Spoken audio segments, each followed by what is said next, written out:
আপনি জানেন কি, প্রবল আগ্রহ এবং ইচ্ছা নিয়ে যখন সালাত পড়ার জন্য প্রতিজ্ঞাবদ্ধ হয়ে খুব স্পিডের সহকারে প্রতিদিন নামাজ পড়তে যাই, কিন্তু 2-4-5 দিন অথবা কিছুদিন যাওয়ার পরে আবার আমার স্পিডটা কোথায় হারিয়ে যায়, কেন আমি সালাত থেকে দূরে সরে যাই? যদি না জানেন, আপনার ক্ষেত্রে যদি এমনটা হয়ে থাকে, আজকের ভিডিও আপনার জন্য। ইভেন এই ভিডিওর মধ্যে আমরা আলোচনা করব কিভাবে সালাত কন্টিনিউ বা সালাতের মজা পাওয়া যায় সে বিষয়টা নিয়ে। আমি নুরুন নবী হাসান আপনাদের সাথে থাকবো কিছু সময়। যদি কথাগুলো ভালো লাগে বা আপনার মনে ধরে, এই সালাত কন্টিনিউ করার জন্য আমার ভিডিওটি আপনি আপনার বন্ধু, আপনার প্রিয়জন অথবা আপনার সকল শুভাকাঙ্ক্ষীদের কাছে শেয়ার করে দেবেন ইনশাআল্লাহ।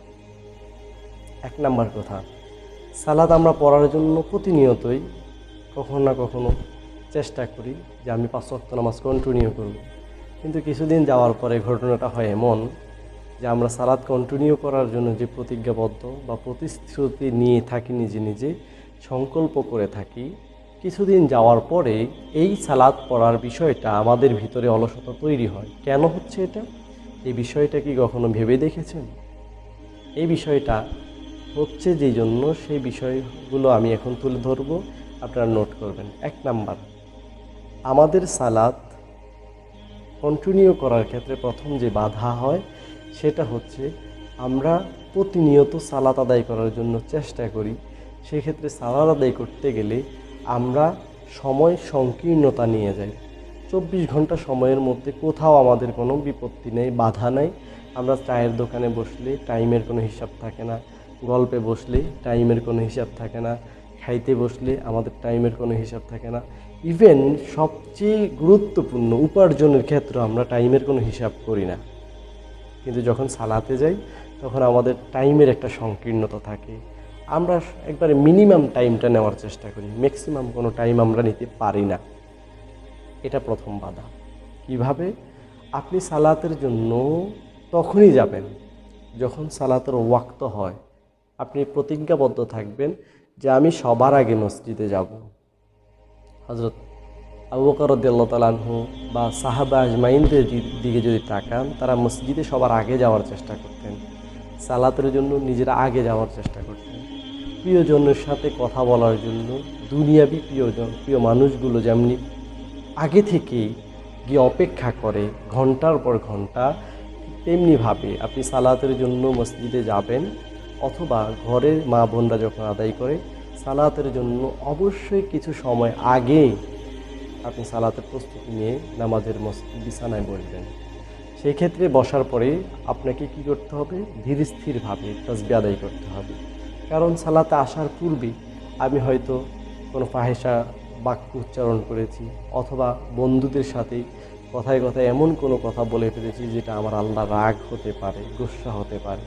তা আমি আল্লাহর কাছে সালাতে প্রবেশের পূর্বেই ইস্তেগফার করে নেব, অর্থাৎ বেশি বেশি ইস্তেগফার তাসবিহগুলো আদায় করবেন।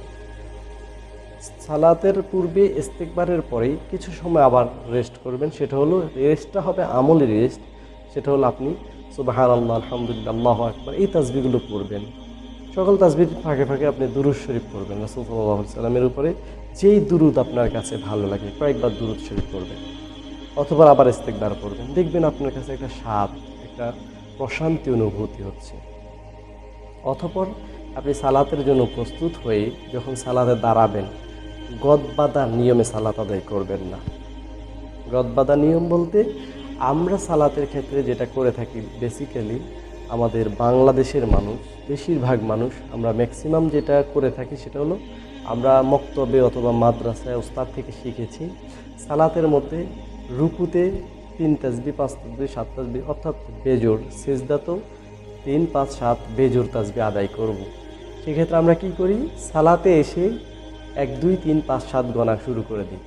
আমাদের তাসবিহগুলো হবে আল্লাহর জন্য, বেজোড় সংখ্যক আদায় করার চেষ্টা করব, কিন্তু সেখানে গণনা করেই উঠে যাব না। আমার তাসবিহ 3টাই হোক, সুবহান রাব্বিয়াল আযীম 3 বারই হোক, কিন্তু বুঝে শুনে তাসবিহগুলো আদায় করব একেবারে পরিশুদ্ধভাবে, স্থিরভাবে। প্রত্যেক নিঃশ্বাসে আপনি একবার তাসবিহ আদায় করেন, 3 নিঃশ্বাস 3টা তাসবিহ আদায় করেন, কোনো সমস্যা নেই। কিন্তু তাসবিহটা ইখলাসের সহিত আল্লাহর জন্য, সেজদাটা যেন আল্লাহর জন্যই হয়, গণনার জন্য যেন না হয়। যদি এটা করতে পারেন, আপনার রুকু এবং সেজদার স্বাদ বৃদ্ধি হবে। আপনার সালাতের মধ্যে সময় দিতে আপনার তখন মিনিমাম আর ম্যাক্সিমাম সময় গণনা করার কোনো সুযোগে থাকবে না। তখন দেখবেন এই যে সময়টা পার হচ্ছে, পৃথিবীর সবচেয়ে আনন্দ এবং সুন্দরতম মুহূর্ত আপনার জীবনের পার হচ্ছে, এমনটাই অনুভব হবে। সালাতে যখন দাঁড়াবেন, দুনিয়াবি সকল পেরেশানি অনেকের দূর হয় না। নামাজে দাঁড়ালেই আমার হিসাব, আমার বন্ধুর সাথে হিসাব, ভাই বোনের সাথে হিসাব, লেনদেন যত আছে সব হিসাব এসে মাথায় চেপে ধরে। এটা হয় কেন? সালাতের পূর্বে এসে আমরা সালাতে দাঁড়িয়ে যাচ্ছি, ইস্তেগফার নাই, সুন্নাত নাই। আমাদের এই বিষয়গুলো যদি আমরা পরিহার করতে পারি, ইনশাল্লাহ আপনি, আমি, সবাই সালাত কন্টিনিউ করতে পারবো। এবার আসুন, গদবাঁধা নিয়ম বাদ দিয়ে সেজদায় গিয়ে আপনি যখন তাসবিহ আদায় করছেন, আপনার কি তাসবিহটা ইতমিনানে কলব, আপনার নিজের প্রশান্তি হচ্ছে তো? আপনি কীভাবে তাসবিহ আদায় করতেছেন? সুবহান রাব্বিয়াল আলা, সুবহান রাব্বিয়াল আলা, সুবহান। কে বলছে আপনাকে এতবার পড়ার জন্য? আপনি পড়েন, 3বারে পড়েন, তবে সুবহান রাব্বিয়াল আলা প্রত্যেকটা নিঃশ্বাসে কথাগুলো আপনি বলেন এবং অনুধাবন করেন কি বলছেন। এই তাসবিহগুলো পড়ে যখন আপনি ধীর স্থিরভাবে পড়তে পারবেন, তখন দেখবেন আপনার কাছে প্রশান্তি লাগতেছে। এটাই ইতমিনানে কলব। সালাত আদায়ের মধ্য দিয়ে আপনি যখন 2 সেজদার মাঝখানে বসেন, মনে হয় যেন বসার সুযোগই নেই। দোয়া না পারলেও একটু বসেন, অন্তত আল্লাহুম্মা গফিরলি এই শব্দটা বলেন। অতঃপর আপনি সালাত আদায় করলেন, ধরেন ফরজ সালাত অথবা যে কোনো সুন্নত আদায় করলেন, করার পরে আপনি কী করেন? তাড়াহুড়ো করে বাইরে চলে যাচ্ছেন। ওই যে মিনিমাম টাইমটা নিয়ে এসেছেন, আপনি সালাত শেষে বসেন, আবার তাসবিহ আদায় করেন। তাসবিহুল ফাতিমি আছে, দুরূদ শরীফ আছে, আপনি বিভিন্ন আমল আছে, সেগুলো করেন। যতটুকু পারেন ততটুকু করেন, না পারলেও একটু রেস্ট করেন। একটা প্রিয়তমর কাছ থেকে যেমন প্রিয় মানুষটা বিদায়ের পূর্বে স্তব্ধ হয়ে বসে থাকে, ছেড়ে যেতে মন চায় না, আপনি ঠিক তেমন একটা মনোভাব নিয়ে বসেন যে আমি তো সালাতুল জোহর পরে বাইর হচ্ছি, জানি না আল্লাহর পায়ে সেজদা দেওয়ার জন্য, আল্লাহর গোলামির জন্য কপালটাকে আবার আসরের সময় নোয়াতে পারবো কি না। একটা ভীত সন্তুষ্ট হয়ে বসেন, মুনাজাত করেন। মাসালা হতে পারে অনেকে, মুনাজাত করতেই হবে। মুনাজাত করতে হবে এই জন্যই আপনি চাইবেন, আমরা ফকির, আল্লাহ হচ্ছেন ধনী, অর্থাৎ আমাদেরকে চাইতে হবে যা চান। আপনি হেদায়েতে চান, আপনি জান্নাতের মর্যাদা চান, আপনি জাহান্নাম থেকে বাঁচার চেষ্টা করেন, আল্লাহর কাছে চান, দোয়া করেন, কান্নাকাটি করেন, কান্না আসতেছে না, ভান করেন। এই সেজদার মধ্য দিয়ে আপনি সালাত শেষ করার পরে তাড়াহুড়ো করবেন না, এবং যখন সালাত শেষে ধীরে স্থিরভাবে বের হবেন, সকল নিয়ম কানুন মেনে বাইর হওয়ার পূর্বে আমার নসিহা হচ্ছে 2 রাকাত নফল পড়তে চাইবেন। যেদিন আগ্রহ হচ্ছে না যে আমি আজকে 2 রাকাত পড়বো না, অন্য সময় পড়বো, সেদিন 4 রাকাত পড়বেন। কারণ এই যে পড়বো না, নফল নামাজ গুনাহ হবে না, এই প্ররোচনাটা আপনাকে তৎক্ষণিক শয়তান দিচ্ছে।